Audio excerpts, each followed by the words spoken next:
alors on va faire le point ci coronavirus bi actuellement il paraît que laal na Italie et puis ñëpp jaaxle nañu dégg naa waa attends j'ai lu ça quelque part je fais mon petit bounty alors j'ai lu quelque part où ils ont dit non seulement il y a des pays yoo xamante ni dañ leen def en quarantaine il y a des villes plutôt ba noppi OMS interpelle les pays africains parce que menace baa ngi préciser wu nii actuellement ak coronavirus bi menace baa ngi préciser wu Pape Cheikh coronavirus jaaxal na waa Italie parce que on est passé de 14 cas vendredi à 100 cas dimanche bi et puis là où on vous parle beneen nit bu am 84 ans décédé na en Italie donc ça fait 4e victime bi nga xamante ne vite fait quoi là tout de suite virus bi def na ko am na dañ leen wax ci région Lombardie bi yëpp nga xamante ne Milan ak yeneen ville a ngi ci biir nañu dem course lu ñuy lekk toog seen kër pendant 3 semaines école yi tëj lépp tëj et puis OMS. et tu as l'impression que même situation bi am Chine moo am jékki-jékki rek am Italie. loolu moo leen jaaxal en fait waa OMS le fait que affaire bi jékki-jékki explosé egg étape bu épidémie moo leen inquiété te nee nañ Afrique moom ñaanuñu yàlla mu développé fi parce qu'on n'est pas préparé pour gérer virus bi comme ni ko yeneen dëkk yi di gérer actuellement on va faire le point nombre de cas yi nombre de décès yi ak surtout comment on peut faire. autorité yu Sénégal yi ñu ngi rassuré nit ñi. waa Pasteur il paraît que keroog wax nañu dem bi may ñëw aéroport seen naa fa seen askan. caméra Pape dañoo ne ci. caméra bi nii la def. caméra su tool nii su weng. ñu ne moom la ñu teg pour vérifier température voyageurs yi.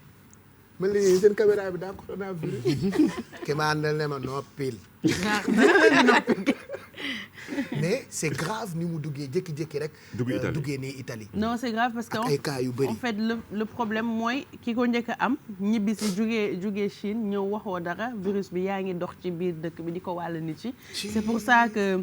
nit yi ñoo war a am responsabilité wu bu ñu sentir yenn yi seen yaram nag ñu dem hôpital xoolu seen bopp dem déclarer wu parce que le fait de wàll nit yi nii c'est limite criminel Pape Cheikh. te yëf yee gaaw ci boppam nu muy wàllante donc ñoom actuellement état alerte la ñu nekk ñëpp ñu ngi seen kër yi toog bañ a génn pendant 3 semaines en attendant ñuy xool naka la ñuy mën a gérer cas yi situation bi. voilà et puis am na ville yoo xamante ne ville bi nga xam ne foofu la ñu wax mooy épicentre bi dañ ko limite bloqué ak ay camions comme ça kenn du dugg kenn du. oui il paraît que plus de 11 villes dañ ko mettre en quarantaine en Italie. c'est grave région de Lombardie li wër Milan noonu yëpp presque ville yu bëri dañ leen mettre en quarantaine pour bañ rek maladie bi évoluer mais yàlla na yem fii parce que franchement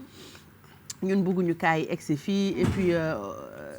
événement yu bari dañ leen. non Italie tout a été annulé Fashion Week bi mais buñ demee ba tëj université bi kañ. ak école yi ak hôpitaux yi tout est fermé. championnat yi ci week-end yu bari match yu bari dañ leen renvoyé. ñuy bañ mobilisation bi. boo demee Venise je pense dañoo waroon am benn carnaval tamit dañ ko mujj arrêté. commencé woon dañ ko mujj arrêté. pour éviter li nga xamante ne mooy virus coronavirus bi gën a propagé wu mais en tout cas situation bu jékki-jékki jaaxal italien yi la. c'est grave ah. doo xam sax voilà doo xam sax mais bon yàlla baax na. kenn yéenewu ko kenn. dëkk yi mu am yàlla na dañ. et puis. quand ñu wax la ni maîtriser situation bi même ñi koy faj am na ñu ci dee moi j'ai vu un reportage ce matin un médecin chinois bu décédé alors qu'il devait se marier et sa femme elle est enceinte mu ngi xaar doom seen doom bu njëkk mu ngi waroon marié wu donc moom ci ñi doon faj la et il dit même bu fekkee da ngay takk masque bi protéger wu et tout ça tu n'es pas à l'abri bon nattu yàlla moo koy tegee mais bii moom dafa xaw a doy waar Sénégal amoon nañu Ebola dëkku Afrique amoon nañu Ebola mais nii coronavirus bi jékkee rek di propager wu un peu partout à travers le monde ñun xaw nañoo jaaxal mais yàlla nañu yàlla sàmm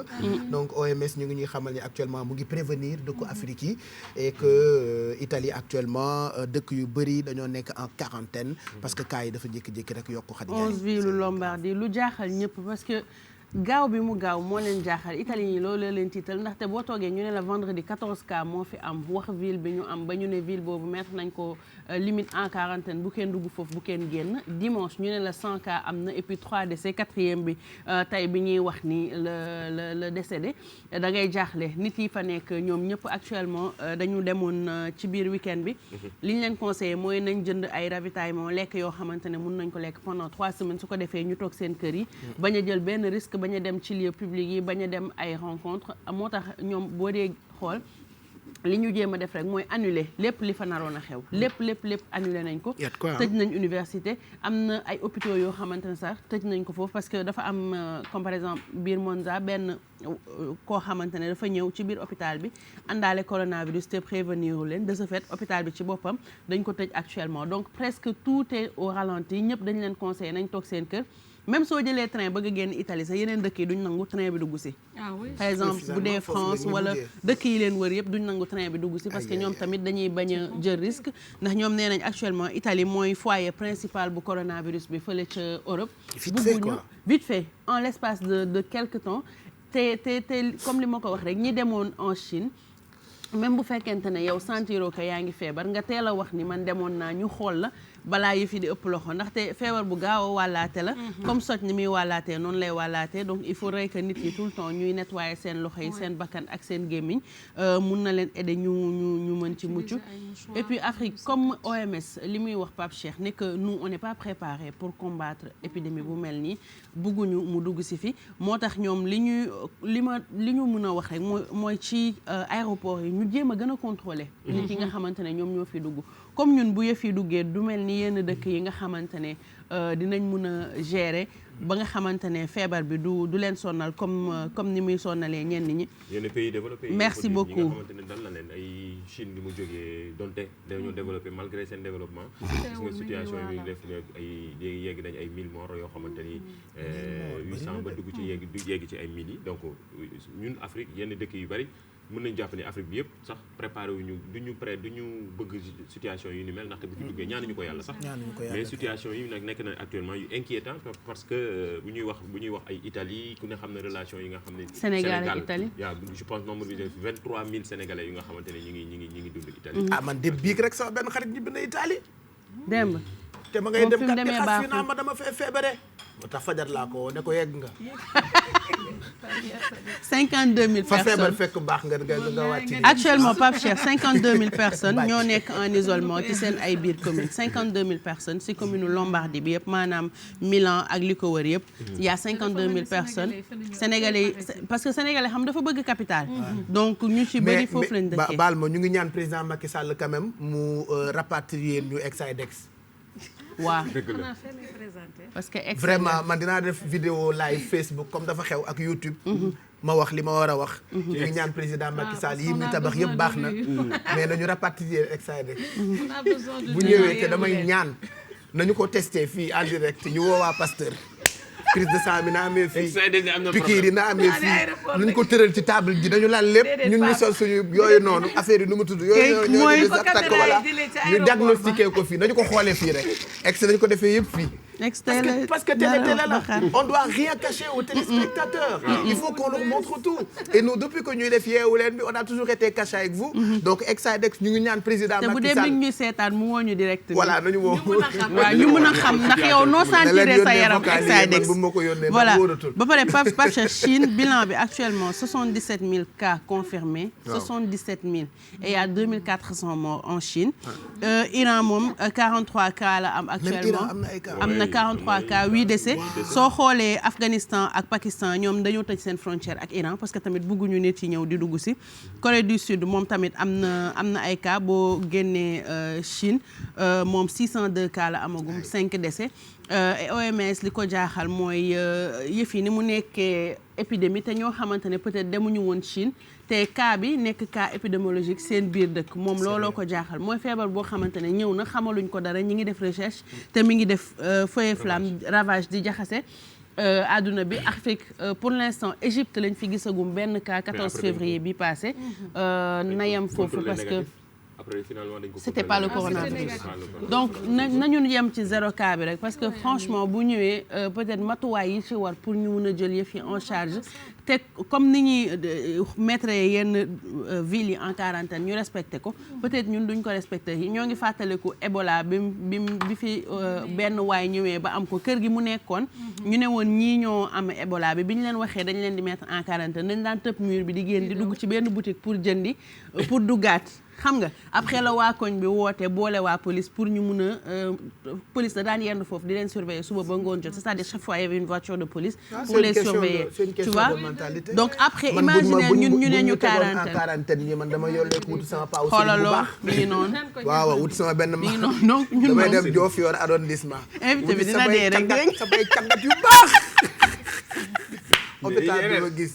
naan samay reen jiwoo samay mën naa wér waaye yàgg na fi yéen ay kii yéen da ngeen bëggee fu tubaab oustaz mi ngi may yónnee yàlla bu mu am ba ñu mettre ñu en quarantaine li may tere yoo leeku wàcc reefaat laa gis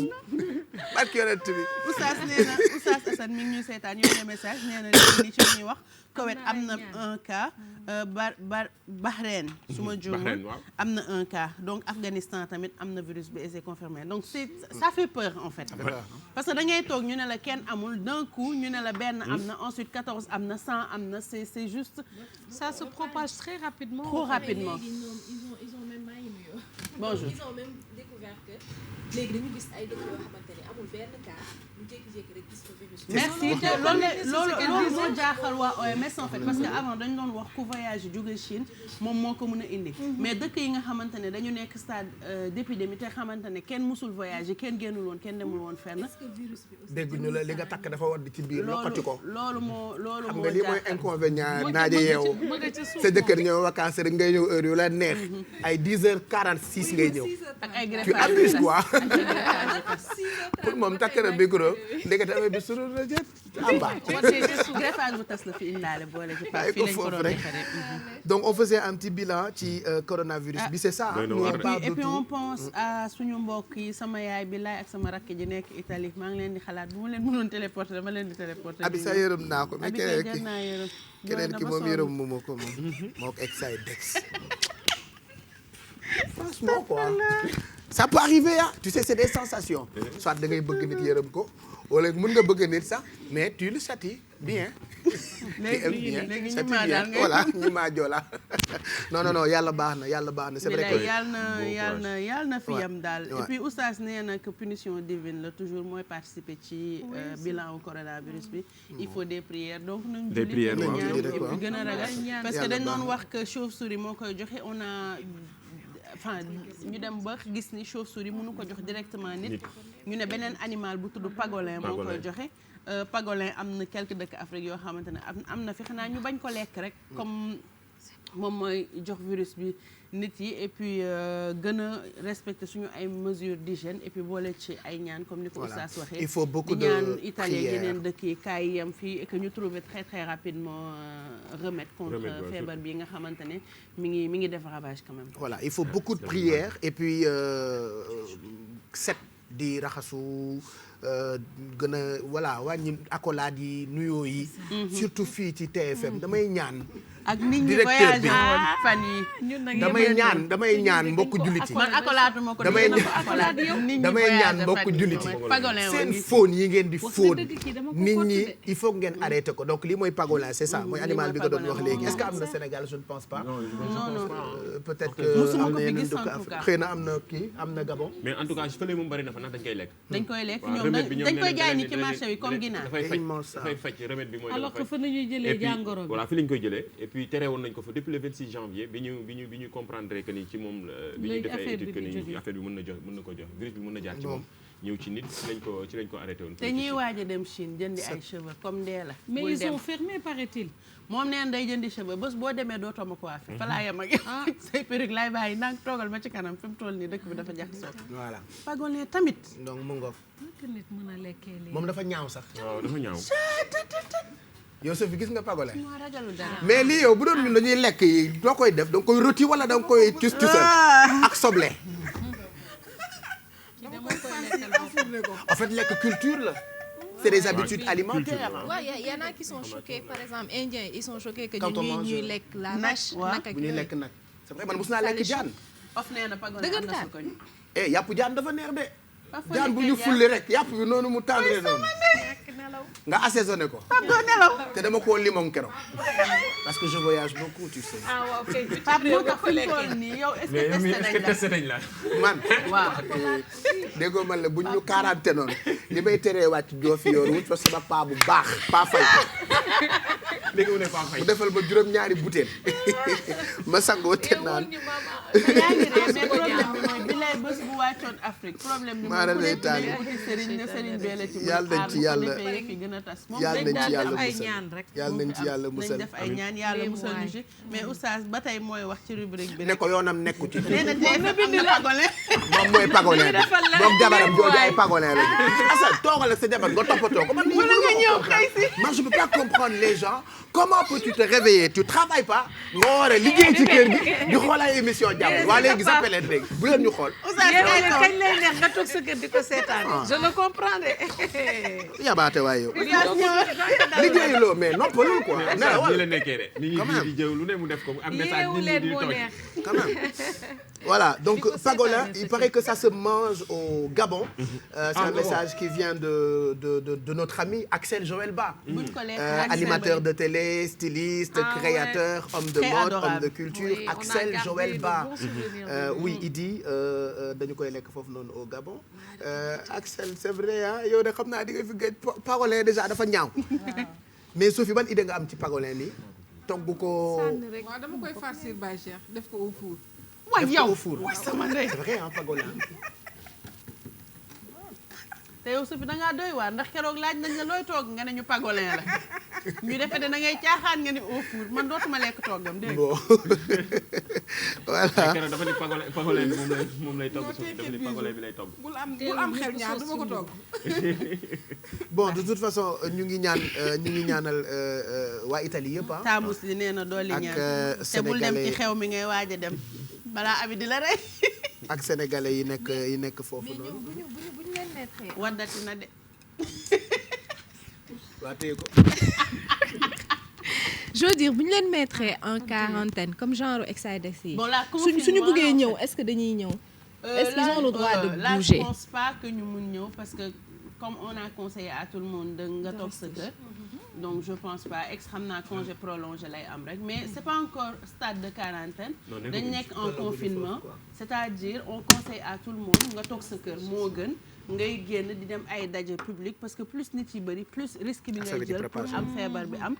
et puis comme nit yi nga xamante ne ñoo ko amoon déclaré wuñu woon seen bopp week-end bi la ñu ko def on ne sait pas ndax wàll nañ ñeneen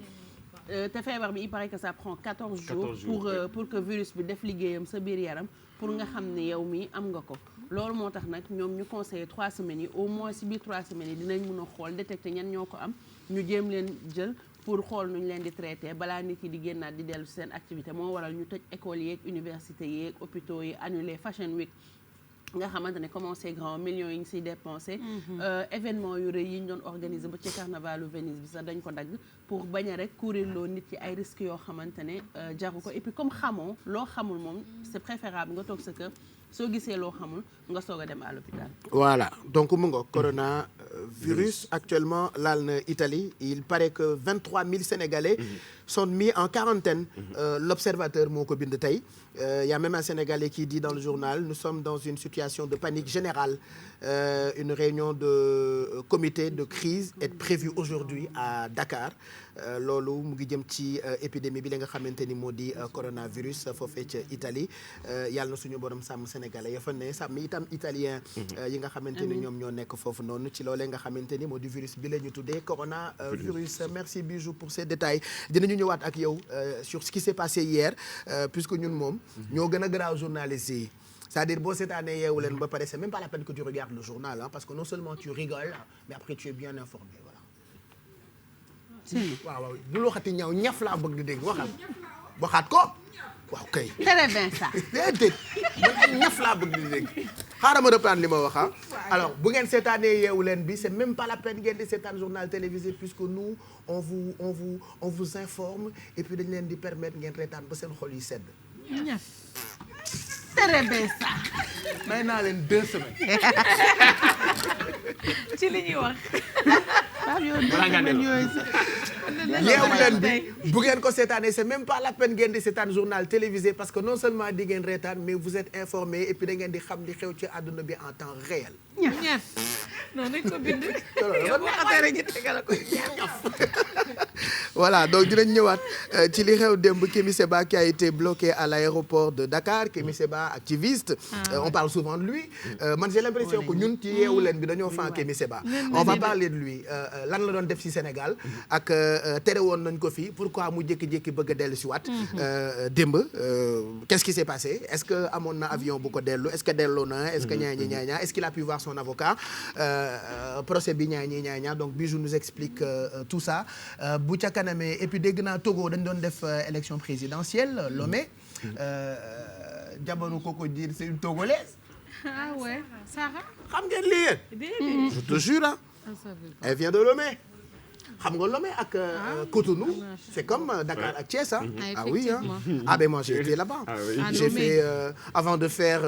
les grandes nations j'ai fait les petites nations. Dieu. Ah ouais, tu connais dans Tokpa. Tu connais les Cotonois. Ah yow miin nga beneen bu baax. yow Malé miin nga beneen donc on va parler de ce qui s'est passé au Togo ak seen élection présidentielle pendant que ñu def